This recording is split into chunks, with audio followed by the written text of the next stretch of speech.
Yeah, welcome to our first podcast. Yeah, we have a very interesting topic about the education system and the new changes that are being implemented. My name is Nicholas and I'll be hosting this with Rabwon. Rabwon, you can introduce yourself to our first listeners of the podcast. Okay, thank you, Nicholas. It's a pleasure having this podcast with you. Hope to meet you on more of this, and I'm happy to see you, our viewers.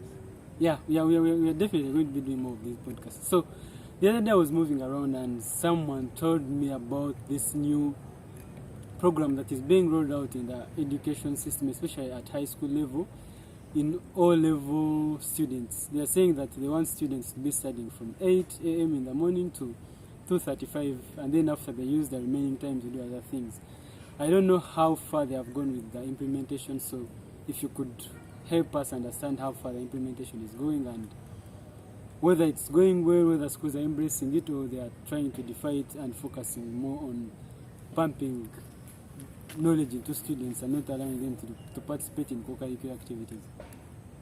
Okay, on that one, most schools have not yet enrolled fully in the new curriculum since it is still going on in Senior 1 and Senior 2. So the current Senior 3 and the Senior 4 are still going through the old curriculum. So schools did not go with what the ministry and the NCDC proposed of stopping the lessons at 2:45 in the afternoon, starting the lessons at 8 a.m.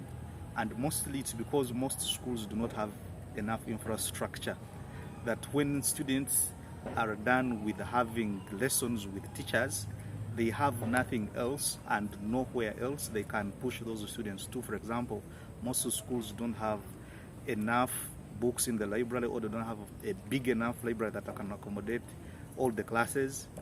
If the library is big, they don't have enough books that students can read. Schools do not have infrastructure like playground where students can go and practice sports, football, rugby, basketball, etc., including netball. So schools are still continuing to teach the old way of starting the lessons in the morning at 8 and ending the lessons at 4:40. So they have not yet enrolled as the new curriculum is proposing. I remember when I was still practicing, when I was doing school practice, one of the subjects that was being taught was physical education, and they're making it mandatory in almost all schools. So if you're saying that schools are not able to implement the new system of allowing students to have some playtime in the afternoon, how is PE being taught? Are they teaching it, or even some schools haven't introduced it yet? Okay, first of all, I do not know yet whether the country has enough physical education teachers. I need to find out on that. But even if the teachers were enough, PE is a subject that is practical. But schools, like I said, do not have enough infrastructure. For example, when we reach at a point when the whole of O-level is doing this new curriculum, they don't have enough infrastructure to engage all the students in the PE. So currently there are schools that are teaching the PE and there are schools that have not yet started teaching the PE. So in other words, we can say it's partially done. Part of it is done in the class as theory and part of it is done in the playground as a practical subject. So are there alternative subjects that schools can take in the event that they can't manage teaching physical education? I beg your pardon? When those schools that can't manage to teach physical education, are there, like, for example, at A level, students who couldn't do computer science would maybe do sub-math, or is it entrepreneurship? So at O level, students who can't learn physical education, are there optional subjects? Because I'm sure they're going to examine it at UNEB, right? Yeah, so what happens for those schools that don't teach it? So in this new curriculum, there are subjects that were rolled out as compulsory. The normal physics, mathematics, biology, chemistry, geography, history.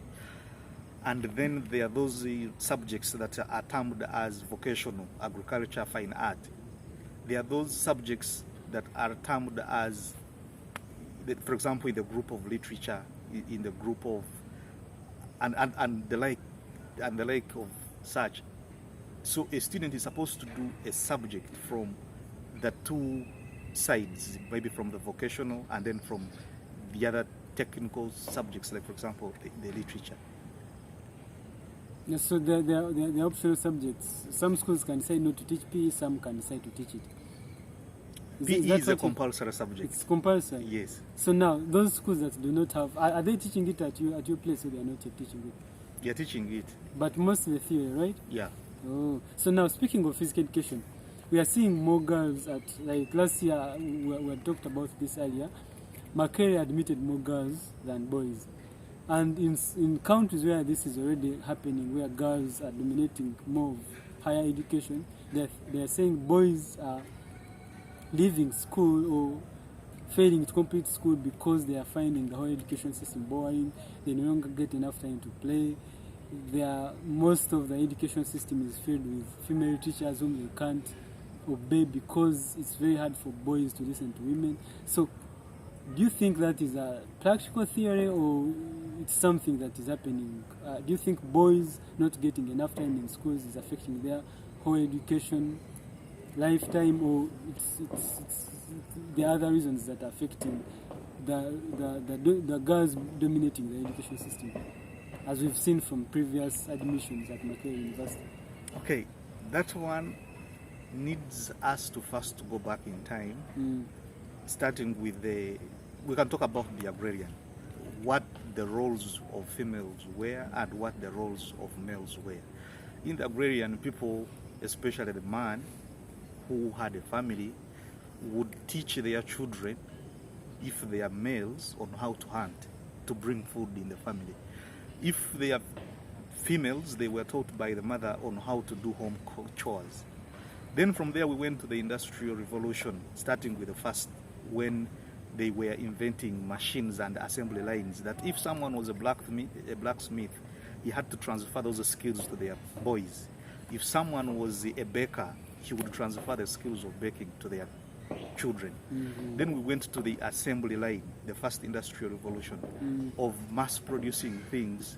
If, for example, you're producing knives and you are a blacksmith, one person would work on shaping the knife, another person would work on putting the hand on the knife, another person maybe would work on sharpening the knife, another person would work on the packaging. Then we went to the second industrial revolution, where they invented electricity, that now work was getting fast, and then we saw the mushrooming of the skyscrapers in some cities. All people started building storage structures. Then we went to the third industrial revolution, where people invented the computers. Then we went to the fourth, which is now the one we are in, the characterized by artificial intelligence, augmented reality, and etc. And each industrial revolution has got people that come out as the billionaires or the top or the richest, those ones who adopt those technologies early. So coming back to school, what are the main roles or the main reasons why we go to school? Like I said, we go to school to be able to read, we go to school to be able to write, we go to school to be able to speak, we go to school to be able to think. And now, boys and girls have different ways of learning. For example, females by nature are affectionate. They use more of their heart. And boys by nature are masculine. They want things that engage them, things that require them to use physical energy. And when you look at the demographic on how education has been, boys have been dominating sciences, because sciences like physics, chemistry, biology, agriculture involves things to do with the hands. Besides thinking, someone has to get that test tube and mix those chemicals. Someone has to get that pendulum bob and swing it. In other words, physics, for example, involves building using the hands. And girls have dominated subjects like literature, which is comprised mostly of fiction. And fiction, these are love stories or love books written, but they somehow kind of bring this sentiment of affection in girls. So in schools, for example, if you look at schools that embrace sports, you will find that boys succeed more than girls. And in schools that embrace academics, you realize that girls succeed more than boys, considering that you have an equal number of boys as you have for girls.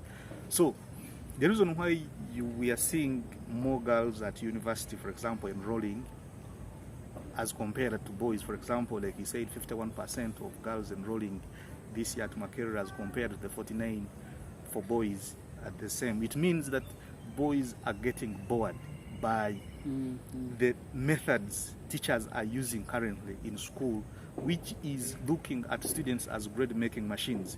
They do not give students enough time to practice anything else outside academics, like going for sports, like going for basket, sometimes going for debates, because these are the things that make the boys showcase what they can do, showcase their talent. Otherwise, they get bored when you just sit them in class every day, looking at the same person, teaching the same things the same way, and then maybe sometimes they never get a chance to be engaged physically. So probably it's the way the teaching is done. And as I can also borrow something from clinical psychology, males are more disagreeable as compared to females. So females are more agreeable. So it means that boys are more likely to sense that what you're teaching is useless. Okay, useless may be a strong term, but something less useful to them, because they have gone to the real world and they have seen what matters. And when they come to school, they see that what you're teaching is not what matters in the real world. But the girls are more agreeable, so even if what you're teaching them is not what they see happening in the real world, they trust that you are the leader, you know what you're doing, so they will just follow your advice. But the boys, being disagreeable, they are not going to follow everything that you tell them. If something does not agree with their belief, they are going to disobey it. That's why you're seeing boys dropping out, boys getting bored in today's schools as compared to the girls, and it's yielding that you're talking about of the 51% females as compared to the 49% males. That was a very passionate speech, and unfortunately I see we are running out of time, so we are going to have to end this segment of the podcast here.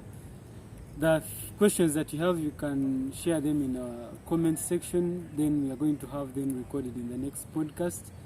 Thank you so much for viewing, and thank you so much, Rabwon, for your comments. Yeah, we are stopping here for today. Bye. Okay.